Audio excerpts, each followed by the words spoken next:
નમસ્કાર મિત્રો, ફરી વખત એક નવી જ યોજનામાં તમારું હાર્દિક સ્વાગત છે।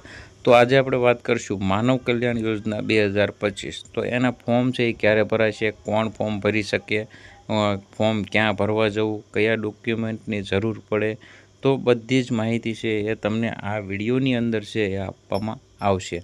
તો મિત્રો, માનવ કલ્યાણ યોજના 2025 એમાં કયા કયા જરૂરી પુરાવાની જરૂર પડશે, તો એમાં ખાસ કરીને આધાર કાર્ડ, રેશન કાર્ડ, ઈ શ્રમ કાર્ડ, જાતિનો દાખલો અને આવકનો દાખલો, આ બધા જ ઓરિજિનલ જે દાખલા છે એની જરૂર પડશે।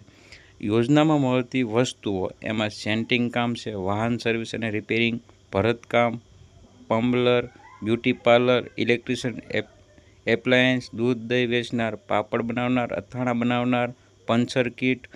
તો આ બધી જ યોજના છે, બધા જ ઘટકો એમાં ફોર્મ ભરવાની છેલ્લી તારીખ છે એ 30/4/2025 છે। તો આ સમયગાળાની અંદર છે એ તમે ફોર્મ અવશ્ય ભરી દેજો।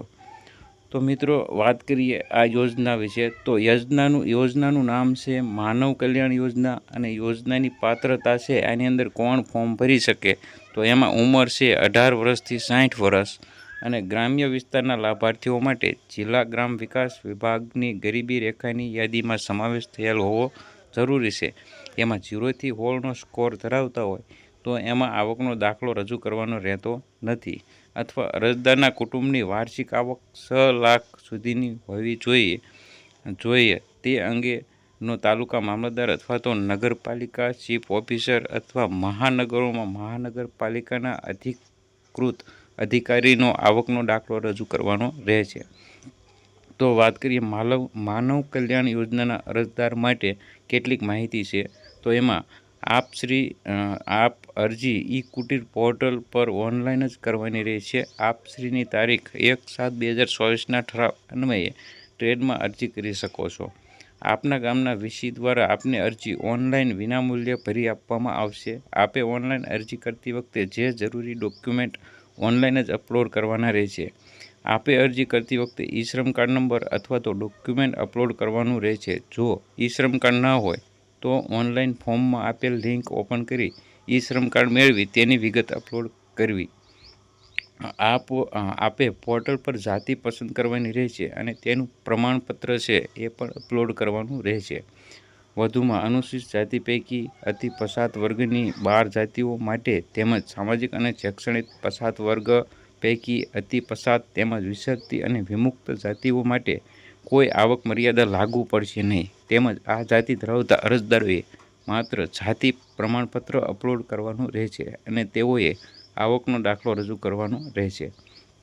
આ સિવાયની તમામ જાતિઓના લાભાર્થીઓએ 6 લાખ સુધીની આવકનું પ્રમાણપત્ર અપલોડ કરવાનું રહેશે। આપે અરજી સબમિટ કરવાની રહેશે। જ્યાં સુધી આપ અરજી સબમિટ નહીં કરે ત્યાં સુધી અરજી આપના લોગિંગમાં ડ્રાફ્ટ તરીકે સેવ રહેશે।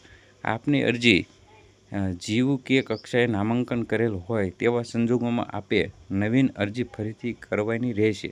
આપ પોતાની અરજી સ્થિતિની જાણકારી આપના લોગિંગમાં એપ્લિકેશન સ્ટેટસથી જોઈ શકશો। જિલ્લા ઉદ્યોગ કેન્દ્ર દ્વારા ઓનલાઈન ડ્રો જિલ્લા કક્ષાની સમિતિ સમક્ષ રજૂ કરવામાં આવશે અને ઓનલાઈન સિસ્ટમથી ડ્રો કરી લાભાર્થીની પસંદગી કરવામાં આવે છે। આપને તાલીમની જરૂરિયાત હોય તો ફોર્મ ભરતી વખતે પોર્ટલ પર આપ તાલીમનો વિકલ્પ પસંદ કરી શકો છો।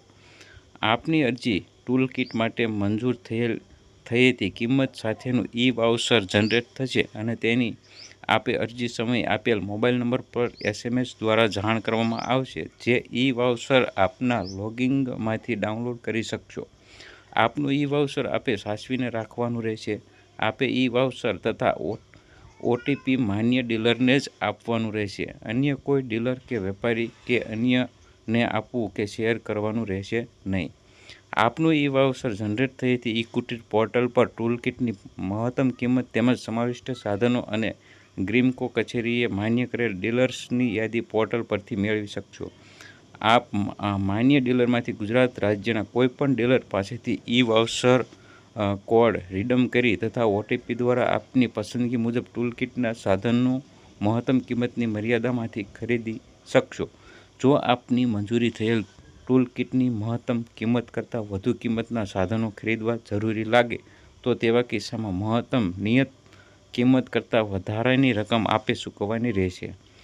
આપના દ્વારા ટૂલકિટની ખરીદી કર્યા બાદ આપને ગ્રીમકો કચેરી દ્વારા ફોન કરવામાં આવશે તેમજ જિલ્લા ઉદ્યોગ કેન્દ્રના અધિકારીશ્રી કર્મચારીશ્રી દ્વારા તેમજ ગ્રીમકો કચેરી દ્વારા નિયુક્ત કરેલ થર્ડ પાર્ટી એજન્સી કર્મચારી વેરિફિકેશન માટે આપના ઘરે આવશે.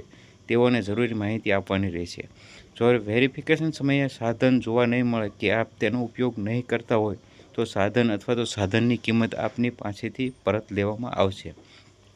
જો આપ દ્વારા વેરિફિકેશન દરમિયાન સરકારી સહાયનો દુરુપયોગ કર્યો માલુમ પડે તેવા કિસ્સામાં આપે સહાયની રકમ પરત કરવાની રહેશે અને આપ ભવિષ્યમાં સરકારશ્રીની અન્ય યોજનામાં લાભ મેળવવા હકદાર રહેશો નહીં. જો આપને માનવ કલ્યાણ યોજના અંતર્ગત કોઈ પણ મુશ્કેલી હોય તો હેલ્પલાઇન નંબર પણ તમને આપવામાં આવેલો છે. એમાં તમે ફોન કરી માહિતી મેળવી શકો છો. તો આમાં કઈ કઈ ટૂલ કિટ છે અને તો એની વાત કરીએ તો દૂધ દહીં વેચનાર, ભરતકામ, બ્યુટી પાર્લર, પાપડની બનાવટ, વાહન સર્વિસિંગ અને રિપેરિંગ, પમ્બલર, સેન્ટિંગ કામ, ઇલેક્ટ્રિક્સ એપ્લાયન્સ રિપેરિંગ. તો આની અંદર છે એ અથાણાની બનાવટ પણ છે, પંચરની કીટ છે. તો આમાં ઘણા બધા છે એ તમને ઘટકો જોવા મળે છે.